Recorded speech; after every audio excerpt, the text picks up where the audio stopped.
My name is Diabo Sito with Your Money on Market Sense. Firstly, we welcome our SABC 404 viewers.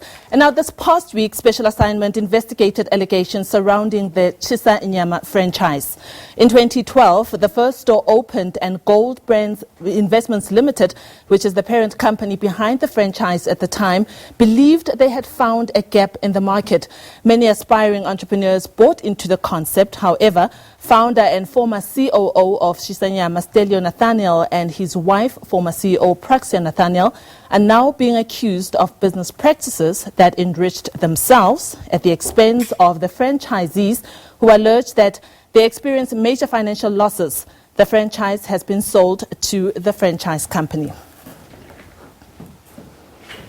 Well, the visuals that you've just seen, it shows just, how the road to entrepreneurship is not necessarily a smooth ride.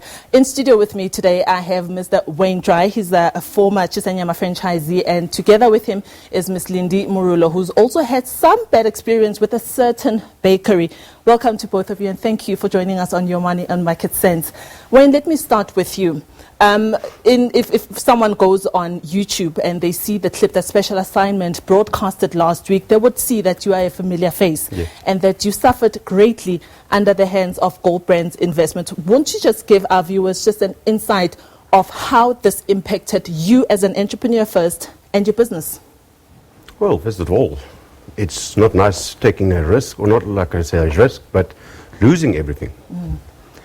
If you can do a bit of investigation, you look into a prosperous investment in 2-3 years' time down the road, you've lost everything, and you fought for 2 years before you realized you're fighting a battle and there's no way out. Were you necessarily into business before you bought into this franchise, or was it just a first time or first attempt? No. I was permanently employed for 22 years with one company. I started a guest house previously. Turned out a hell of a good success. Right. So it's not that I walked into this all blindly. I know one gentleman, Wayne, who says to me that he is now undergoing debt counseling because of the experience that he had with with this particular company. How has this impacted your finances now? Well, that's where I realized I have to close the doors. I was not willing to go down that route of going for debt counseling or whatever. So I depleted the last little cent that I had on my name, everything. And I knew I had to close the doors. I was not willing to go into deeper debt.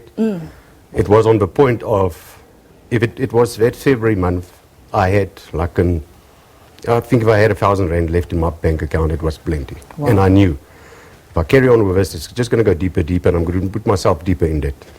So I had to turn around and walk away. Sorry about that. But looking back, do you think that you could have done anything differently from your side, of course? As an aspiring entrepreneur, you had a previous example of running a guest house and was relatively successful. Do you think that in this particular instance, you could have done anything differently? Not at all. I went all routes to try and save myself out of this, even directly with Gold Brands. I went through the whole thing 3 months in a row. I realized this was a bad move. And I fought till the end of trying them to buy the business back to me or sell it for me. Because it was at a point I could have not, at that point, just say, listen, yeah, give up. I had to fight to the end. And it was a losing battle that I fought, and I just realized, walk out. Yeah. But from my side, I did everything that I could. Yeah. I even got, like you say, more advice from other people, help me, assist me. But like I say, if it's a non-profitable business, there's nothing you can do. There's nothing you can do, indeed. Let me bring in Lindiwe Morolo. Lindy, you also had a similar experience, albeit with a certain company, which you prefer not to name for the purposes of the legal agreement that you had with the company when you settled with them. Please give us your version of how you also found yourself at the wrong end of a deal, or a deal gone sour. Yeah, thank you for having me.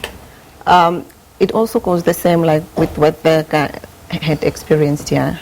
So for me also, I went in, I was employed, I went into this franchise.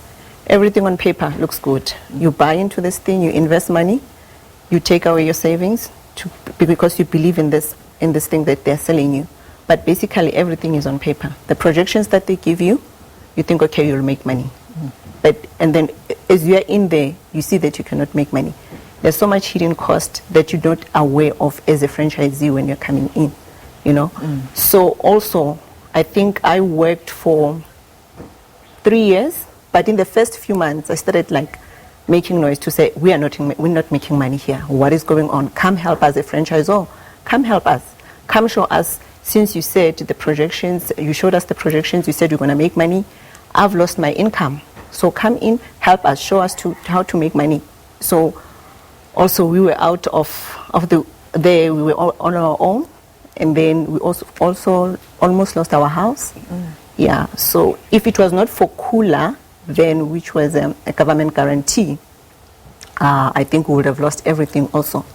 So we also went into Standard Bank to say, can you try to help us? Because fortunate enough for us, we didn't go through their franchise funding. So we went through our own funding, which was Standard Bank. Let me just get in there. I know that eventually you were able to at least strike some sort of a deal with this particular company, and you were able to get back on your feet. You currently own at least 2 bakeries now. Looking back now, do you think that you could have done anything differently? I did pose the same question to Wayne as well. No. There was nothing that I could have done. This is the product that they sell to you. They say it's going to work, and it's not working. Yeah. I've done what Wayne did. I went all out, worked so hard. I think if I say I slept 5 hours per day in those years, it will be like, so because we were trying to just make it work, to see how this thing can work.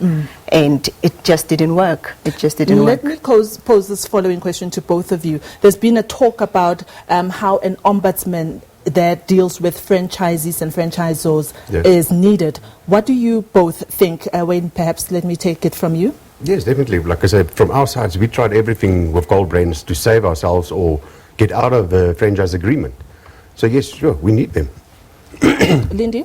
Yeah, we do need them so that they can actually investigate the franchisors, because the franchisors are in there to make money. They make money. Yeah. And then while the franchisees are not making any money, actually you tend to lose more as a franchisee. So they don't have an interest of the franchisees at heart. They're actually out there to make their own money. Basically, as an entrepreneur, you are on your own. You're on your own. They're not going to assist you. They promise, okay, on a franchise agreement, they tell you. But the interesting part about it all is that the first month you get into this business, then you have to pay royalties. And the royalties are paid on turnover. You know, what about when they say, okay, why don't the royalties be paid maybe on a profit if we make a profit? Yeah. But then the royalties are being paid on a turnover. So there are other expenses that you have to incur. Like you have to repay the loan, you have to pay the rent, and you also have to pay the workers. Okay. Yeah. Thank you both of you for sharing your stories with our viewers. After the break, we're going to be talking to Jeremy Lang, who is an entrepreneur expert with Business Partners, and he's going to give us the ins and outs, and also talking to you at home if you're thinking of still going through the franchising route, what you should be looking out for. We'll still have Lindy and Wayne in studio. We'll be able to interact with Jeremy Lang from Business Partners after the break.